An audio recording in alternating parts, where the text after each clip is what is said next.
Gianluca Farinelli est le directeur de la Cinémathèque de Bologne, il est le fondateur d'un festival extrêmement important qui s'appelle Cinema Ritrovato.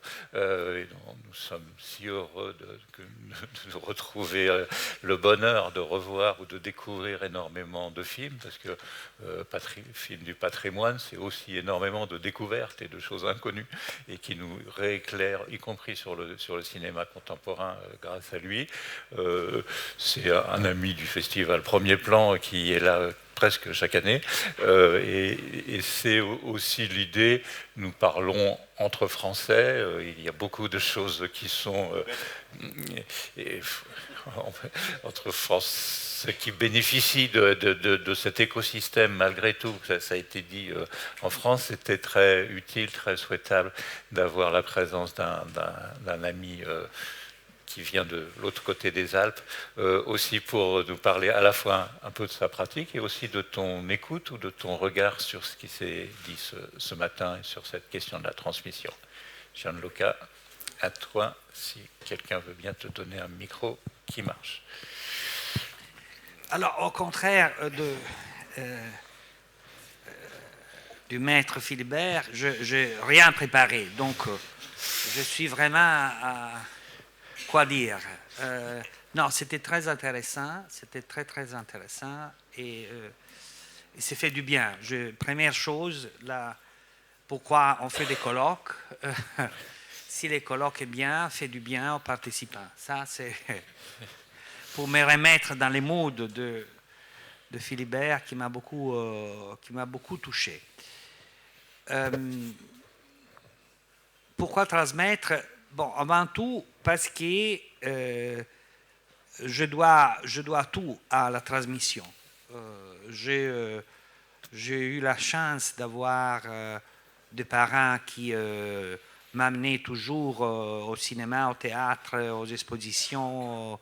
Ils étaient profs au lycée, ils adoraient la culture, c'était une chose vivante. Et donc je suis très habitué à voir des films. Et il y a eu quand j'étais adolescent, c'était la grande époque de Bologne. Bologne, c'est une ville riche, c'est une ville communiste. Donc je suis né en 63 et quand j'avais autour de 10 ans, 11 ans, 12 ans, comme ça, la mairie, la Cinémathèque venait de naître en tant qu'institution de la mairie, existait déjà avant dans l'idée, mais c'est seulement en 1973 qui devient une institution de la mairie. Le maire était Renato Zangher, était un prof d'histoire. Et c'était un moment glorieux de la ville. Et donc la Cinémathèque organisait de séries de projections de films, de ciné-journaux de l'Istituto Luce dans les quartiers. Donc moi, j'ai eu la chance de connaître, de voir qu'est-ce que c'était la propagande fasciste en regardant les ciné-journaux fascistes des années 30, début des années 40. Et c'était une dizaine de leçons dans lesquelles il y avait un historien qui introduisait, puis il y avait les projections, et puis il y avait une discussion. Et c'était un moment énorme pour moi, parce que je découvrais mieux l'histoire, je voyais ce que c'était la propagande, les discours du fascisme, et je voyais bien la construction d'une idéologie, la manipulation des informations et l'attitude du chef, l'attitude d'un dictateur et comment ça pouvait se transmettre. Donc c'était pour moi un cours essentiel.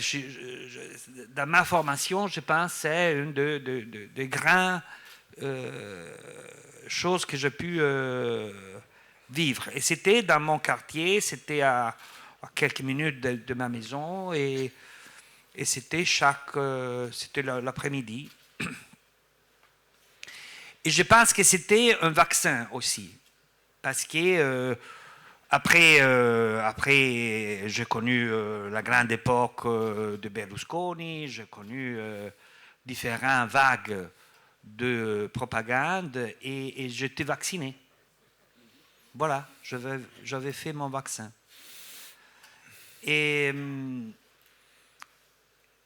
là, j'ai aussi compris, parce que c'était des projecteurs 16 mm, et donc j'ai regardé les gens qui arrivaient avec la petite valise, les bobines, le projecteur, mise au point, parfois l'image tremblait, comme ça. Et puis, toujours, c'était au lycée, donc quelques années plus tard, la Cineteca, qui n'avait pas encore une salle, faisait un cours sur l'histoire du cinéma, et c'était du cinéma muet. Donc, j'ai vu, c'était une dizaine de projections, souvent c'était du 16 mm, et accompagné avec un pianiste. Les matins pendant l'école. On sortait de l'école, on allait au cinéma et on regardait ça. C'était stupéfiant. C'était stupéfiant. Voir des films muets, des films si loin, mais qui me parlaient à moi. À moi. C'était des films faits dans les années 0, 10, 20, mais qui n'étaient pas des films du passé. Il me parlait à moi, me parlait de mes problèmes, de mes questions, de mes touchés. Et puis il y a eu encore un passage énorme. En 1977, à Bologne, est tué un étudiant par un policier. L'étudiant était en train de protester, mais de manière, il n'y avait aucune violence, et il est tué comme ça. Il avait quelques années plus que moi, et pour aucune raison, sauf qu'il protestait, il avait été tué. Donc c'était une chose qui m'avait beaucoup frappé, avait frappé tout le monde. Et l'année après, pour se souvenir de cet événement, les gens qui organisaient les jours de protestation ont fait une projection 16 mm de la Passion de Jeanne d'Arc. C'était la copie de Lo Duca, la catastrophe avec tous les faux intertitres et tout ça. Moi, je n'avais jamais vu les films, je plairais tout le temps. Et pour moi, Jeanne d'Arc, c'était moi. Jeanne d'Arc, c'était les étudiants. Jeanne d'Arc était l'étudiant qui venait de mourir. Donc, je découvrais que les cinémas du passé, les cinémas dont on n'avait pas beaucoup d'informations, il n'y avait pas l'Internet, il n'y avait rien. Sur le cinéma muet, il y avait très très peu de livres que j'allais feuilleter à la bibliothèque de la Cineteca. Mais c'était tout un monde à découvrir qui s'était passé 50, 60 avant moi, et qui me parlait avec une voix incroyablement forte, directe. Waouh! Et puis, ça m'est arrivé une dernière chose qui m'a beaucoup frappé. Je suis allé à une projection, j'ai convaincu mes parents l'été à aller quelque part voir Dziga Vertov, L'homme à la caméra, parce que j'avais lu sur un journal qu'il avait une projection pas loin où nous étions en vacances. Donc c'était projection 16 mm, 3 bobines, ou 2 bobines, je ne sais pas, en tout cas, première bobine, muette, sans accompagnement, je reste ébloui par un film tellement énorme, tellement moderne. Et puis le projectionniste n'arrive pas à montrer la deuxième bobine. C'était l'acte perdu, Et là, j'ai compris qu'est-ce que je voulais faire dans la vie. c'était montrer bien ces films. Donner aux spectateurs des actes complets. Même si après j'ai découvert que la deuxième partie de L'homme à caméra est beaucoup moins bonne. Donc tout cela pour dire quoi? Que la transmission c'est l'essentiel. Et c'est la plus belle chose qu'on peut faire. C'est un métier extraordinaire.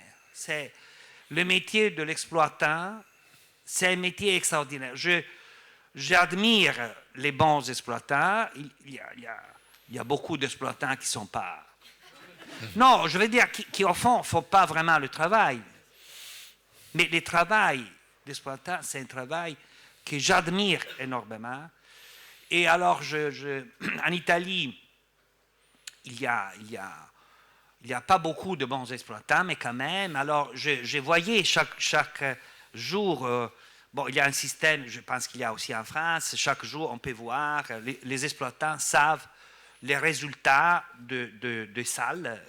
Donc, le matin à 8 heures, j'ouvre mon ordinateur, je regarde qu'est-ce que les autres ont fait. Et Nanni Moretti a mis ça dans un film parce que c'est la première chose qu'il fait et je pense que tous nous, exploitants, nous le faisons. Le jour de la sortie de Close-Up, mon métrage de Nanni Moretti. Le Roi Lion. Ouais. Voilà. Et alors je voyais qu'à Treviso, il y a une salle qui fait toujours des résultats incroyables. Et je me demande, mais pourquoi Treviso? Donc, je décide d'aller voir. Et c'est une salle dans le banlieue de Treviso, qui est une petite ville. Et alors, j'entre, c'est pas du tout magnifique, au contraire.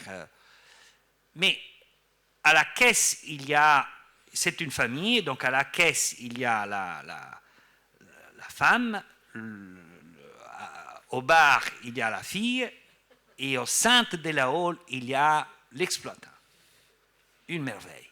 Donc tu entres, tu trouves ce type souriant qui t'accueille, qui te demande pourquoi tu es là. Et déjà, tu es à la maison, tu es chez toi. Mais la chose extraordinaire, c'est qu'il parle aussi aux spectateurs qui sortent. Alors, si les spectateurs sont terrés, il multiplie l'enthousiasme. Mais si les spectateurs n'ont pas aimé le film, il lui parle comme si à la projection suivante, il va changer l'histoire du film. J'ai jamais vu une chose comme ça, mais c'est une salle extraordinaire et tout le monde arriverait et partirait. Donc, la salle, c'est un lieu de rencontre, c'est un lieu de surprise et c'est très vrai ce que Philibert a dit. Marco Bellocchio, j'ai suivi depuis longtemps, on montre chez nous, ou à la sortie, ou après, en tout cas, on fait toujours la présentation de son dernier film, et il vient toujours, il adore ça, et c'est toujours pour lui, pour apprendre. Et pendant la discussion, très souvent, je lui ai écouté dire « Ah, je n'avais pas pensé à ça ». C'est extraordinaire. Et ça donne l'idée de la force d'un film, de la vitalité d'un film. Si les créateurs découvrent avec le spectateur une autre possibilité. Voilà, alors pourquoi transmettre? Le cinéma, c'est un art formidable parce que c'est l'ensemble de plusieurs arts. Donc parler du cinéma permet de parler de tout, de la société, de l'anthropologie, de la politique, de l'art, de l'histoire de l'art, de nous. De nous. Et mon aventure la plus belle a été d'établir un rapport entre la ville et ses sentiments de découverte du cinéma et que je fais à travers le travail à la Cinémathèque, à travers le travail de restauration de films, à travers l'invention du festival, de projections en plein air. Et plus récemment, il y a peu plus qu'un an, l'ouverture d'une salle qui est dans le plein centre de la ville et qui a été, disons, s'il y a des règles de surexploitation, cette salle, elle est contraire de ces règles. C'est-à-dire, c'est dans le plein centre, dans les sous-sols, dans un lieu dans lequel c'est impossible d'arriver avec une voiture, il n'y a pas de parking autour, c'est un espace énorme, mais c'est seulement une salle avec un écran. Donc on a fait le contraire de ce qu'il faudrait faire, et cette salle, l'année passée, a vendu beaucoup plus de tickets de toutes les autres salles italiennes, en faisant une programmation de ciné-club, en faisant de chaque jour 4, 5, 6 films différents qui trouvent toujours un public différent. Et cette mélange de public, Bologne c'est une ville étudiante, mais selon les horaires, il y a des publics différents, ou il y a des publics qui se croisent, qui se rencontrent. Il y a aussi beaucoup de gens qui m'ont dit moi, je n'allais plus au cinéma, j'ai retrouvé le plaisir du cinéma. Donc, c'est une aventure extraordinaire qui permet de faire des choses impossibles. Dernière chose qui est encore très... c'est une réflexion que je fais dans ces jours sur la transmission et qui concerne plutôt le travail de restauration. Parce qu'aujourd'hui, on fait la restauration en digital, donc le digital, c'est extraordinaire, nous permet de faire des choses impossibles avec la pellicule, donc, mais en même temps, c'est un outil qui n'est pas le film, donc qui est très différent du film. Donc, le résultat final s'approche, mais s'éloigne aussi de l'original. Donc, il y a un problème qu'on essaie toujours de forcer, de réduire le digital pour ne pas transmettre quelque chose de très différent, mais c'est très très compliqué. Mais il y a aussi un autre aspect. Récemment, j'ai vu un film italien qui raconte l'aventure des Garibaldi, conquéreurs du sud de l'Italie, et donc père au fond de l'unité italienne. C'est un film très bien fait, par un très bon metteur en scène, tourné en Sicile, les images sont splendides. Mais c'est vrai qu'on ressent, et je ne sais pas expliquer pourquoi, on ressent que ces images sont passées du digital. Ce n'est pas de l'analogique. Évidemment, grâce au digital, on peut éliminer tout ce qui ne fait pas partie de l'histoire, donc on peut faire des choses formidables. Mais le résultat est très très loin de la représentation de l'histoire qu'on a vue. Si on voit les guépards est presque un documentaire. Je veux dire, c'est tourné 100 ans après ce qu'il raconte, mais les costumes sont de l'époque, les tissus c'est de l'époque, les protagonistes, les pères des protagonistes auraient pu être là, et il y a une lumière, il y a une faiblesse de la pellicule qui nous amène dans le 19e. Et je pense qu'avec le digital, ça sera de moins en moins le cas. Donc, il y a un thème de transmission du passé qui, avec les nouvelles technologies, anciennes nouvelles technologies, et ce qui sera inventé, qui transforme l'image du passé. Et je me demande si on pourra continuer, quelle est la solution, s'il y a une solution. Voilà, grazie. Merci. On aura eu successivement les vertus de la préparation et de l'improvisation grâce à Nicolas et à Gianluca. On n'a plus beaucoup de temps. Si néanmoins quelqu'un souhaite... On essaiera de se trouver plus de temps cet après-midi, puisque nous espérons vous retrouver pour la deuxième partie de la journée. Moi, je peux dire un truc en 30 secondes sur Gianluca. Je vais lui raconter un de mes plus beaux souvenirs de transmission, qui est au Festival de Bologne. Je suis dans la salle, c'était il y a quelques années, et il est sur scène à côté d'un certain Francis Ford Coppola. Et il a hyper préparé ce jour-là. Et donc il commence par lui parler de son père, compositeur, musicien, son rapport à l'Italie. Carmine. Et Coppola lui dit « Je suis désolé, mais j'ai pas envie de parler de ça. » En gros, je résume. Et Coppola lui fait comprendre qu'en fait, ce qu'il a envie vraiment, c'est de savoir qui dans la salle fait des études de cinéma, quels sont les étudiants de cinéma. Et donc il y a la moitié, un tiers de la salle qui lève la main, très nombreux, très très nombreux, comme à Angers, vrai point commun entre les deux festivals. Et là, Coppola dit, en fait, c'est à eux que je voudrais parler.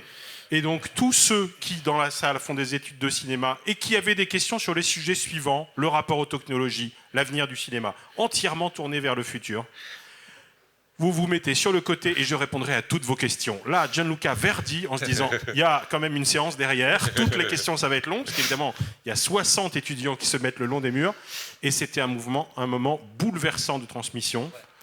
Et pour le coup, transmission à tous les étages, c'est-à-dire que le meilleur directeur de festival du monde et le meilleur directeur de cinémathèque, tout à coup accepté de s'effacer pour faire vivre à la salle un très grand moment qui était entièrement orienté vers ce que les nouvelles générations seront capables de faire. Oui, et je peux vous raconter exactement comment les choses se sont passées.